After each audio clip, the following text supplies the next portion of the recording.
Auzubillahiminash-shaytanir-rajim. Bismillahir-rahmanir-rahim. Assalamu alaikum students. How are you? Hope that all will be fine.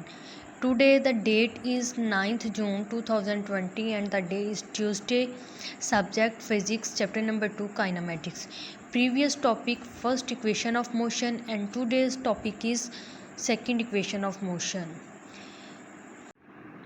Okay student, second equation of motion को derive करने से पहले हम इसके graph को अच्छी तरह से समझते हैं.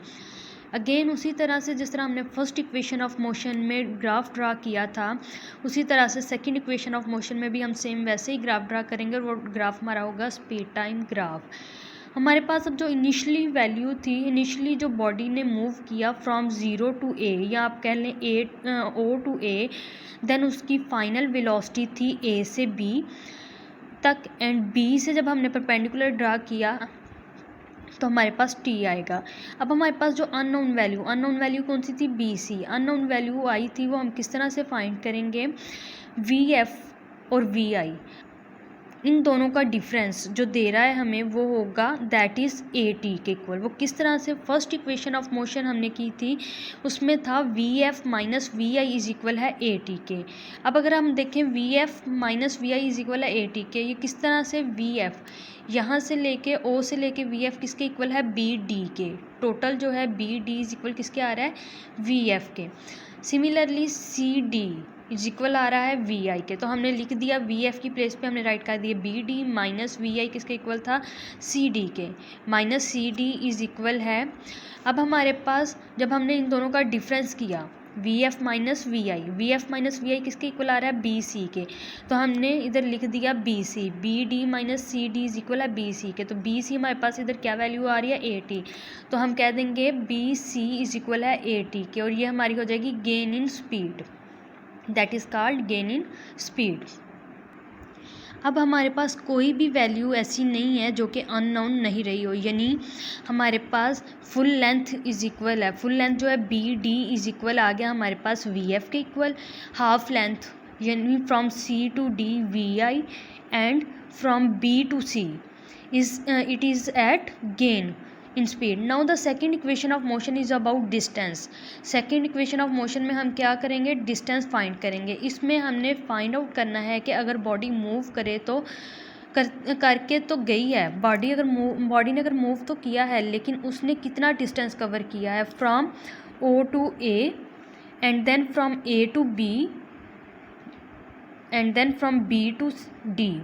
सो ये कैलकुलेट करने के लिए कि ओ टू ए से बी, बी से डी तक उसने कितना डिस्टेंस कवर किया है, तो हम कह सकते हैं कैलकुलेट करने के लिए हम अपनी सेकंड इक्वेशन ऑफ मोशन को यूज़ करते हैं.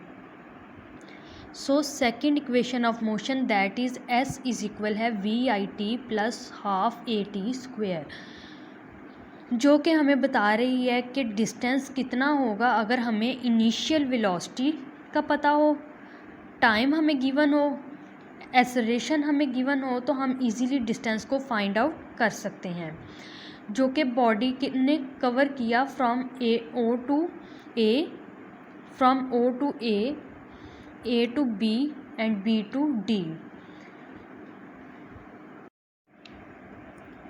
Now we will start derivation of second equation of motion.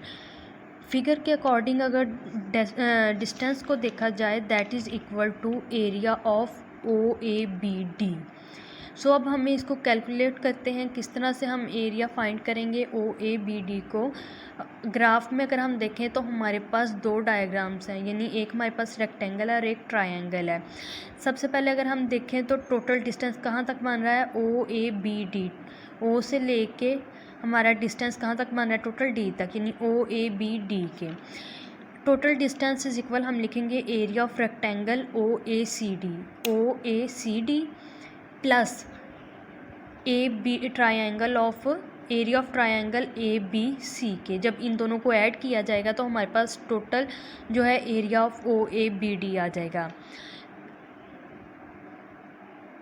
अब हम सबसे पहले एरिया ऑफ रेक्टेंगल फाइंड करते हैं, ये जो है ओ ए सी डी. OACD इसको मैंने साइड पे भी ड्रा किया है। OACD हमने क्या फाइंड करना है, area of rectangle.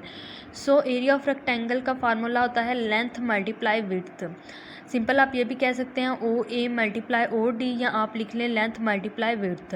So length हमारे पास क्या है, OA किसके इक्वल है, VI मल्टीप्लाई विड्थ हमारे पास है T के, तो VI multiply T। It means that जो हमारे पास आया है by the formula area of rectangle that is equal to VIT। अब हमने एरिया ऑफ रेक्टेंगल तो फाइंड कर लिया। Now we will find the area of triangle ABC। इसी तरह से इसकी डायग्राम हम ड्रा कर लेते हैं अपनी आसानी के लिए। एरिया ऑफ ट्रायंगल क्या बनेगी हमारे पास, ABC के। जिस तरह से हमारे पास O to D T के इक्वल है, इसी तरह से AC इसके पैरेलल है, तो हम कह सकते हैं कि O to D T के इक्वल है, तो A to C भी हमारा किसके इक्वल आ जाएगा, T के।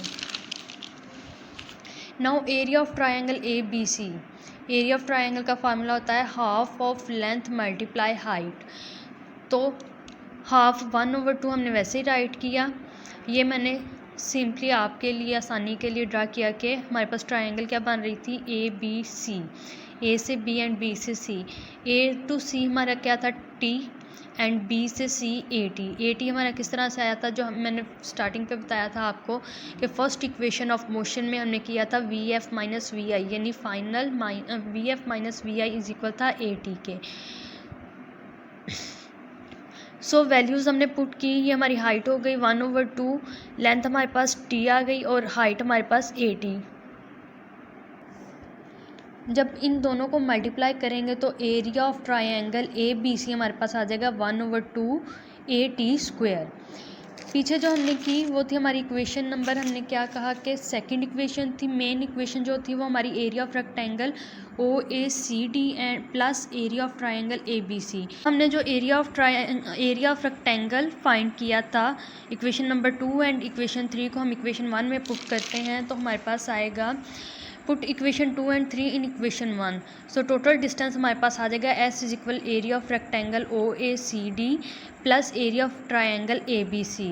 S is equal area of rectangle जो हमारी इक्वेशन नंबर 2 थी वो हमारे पास आई थी VIT, plus area of triangle ABC जो भी हमने फाइंड की इक्वेशन नंबर 3 वो हमारे पास है 1/2 AT²।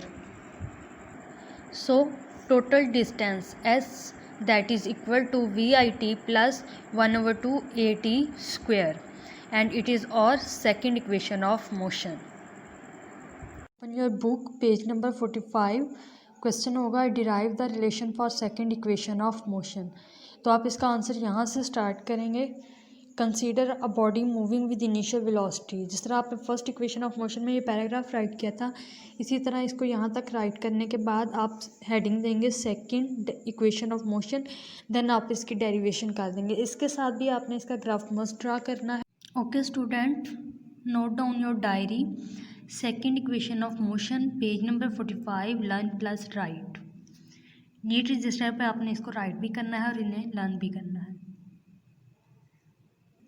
होप सो आपको आज के लेक्चर की अच्छी सी समझ आ गई होगी। ओके स्टूडेंट्स, अल्लाह हाफिज़।